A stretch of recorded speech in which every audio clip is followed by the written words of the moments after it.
সকাল সকাল ঘুম থেকে উঠে আমার ছোট বোন এত বড় আম পেয়ে তো মহা খুশি। সে আমটা পেয়ে ফ্রিজে রেখে দেয়। তারপর আমি ঘুম থেকে উঠলে বলে, আপু অনেক বড় একটা আম পেয়েছি। এবং এই আমটা যখন আমি দেখি সত্যি অনেক ভালো লাগছে যে এত বড় একটা আম পেয়েছে। এই আমটা কিন্তু আমাদের গাছেরই ছিল। তারপর আমটাকে আমি ছিলিয়ে লবণ মরিচ করে খেয়েছি।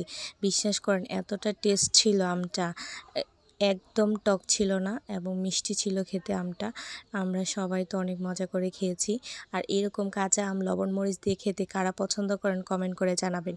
আর আমার চ্যানেলটি এখনও যারা সাবস্ক্রাইব করেন নাই তারা দ্রুত চ্যানেলটি সাবস্ক্রাইব করে ফেলুন আর পাশে থাকা বেল আইকনটা অন করে রাখুন, পরবর্তী যে কোনো ভিডিওর নোটিফিকেশন যাতে আপনার কাছে পৌঁছে যায়। আর আমার কাছে কিন্তু এরকমভাবে আম খেতে অনেক ভালো লাগে। আমি সাথে বিট লবণ দিয়েছি, হালকা মরিচের গুঁড়া দিয়েছি আর সাধারণ লবণ দিয়েছি একটু, দিয়ে আমার মেয়ে এবং আমি, আমার বোন, আমার হাজব্যান্ড সবাই মিলে এই আমটা খেয়েছি। এই আমটা তো অনেক বড় ছিল। এখানে দেখতে পাচ্ছেন অল্প একটু বিট লবণ নিয়েছি আর নিয়েছি মরিচের গুঁড়া, নিয়েছি সাধারণ লবণ অল্প পরিমাণে দিয়ে একটু ঝাঁকিয়ে নিয়ে তারপর আমরা খেয়েছি। এই আমটা কিন্তু সত্যি অনেক মিষ্টি ছিল। এই আমটা খেয়ে তো আমার বোন প্রতিদিন এই সকালবেলা এই গাছের নিচে চেক করে যে আম পড়েছে কিনা বা সে আম পায় কিনা।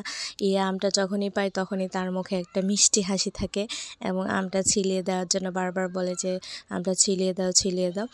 আর এই আমটা কিন্তু সত্যি বিশ্বাস করুন অনেক মিষ্টি ছিল।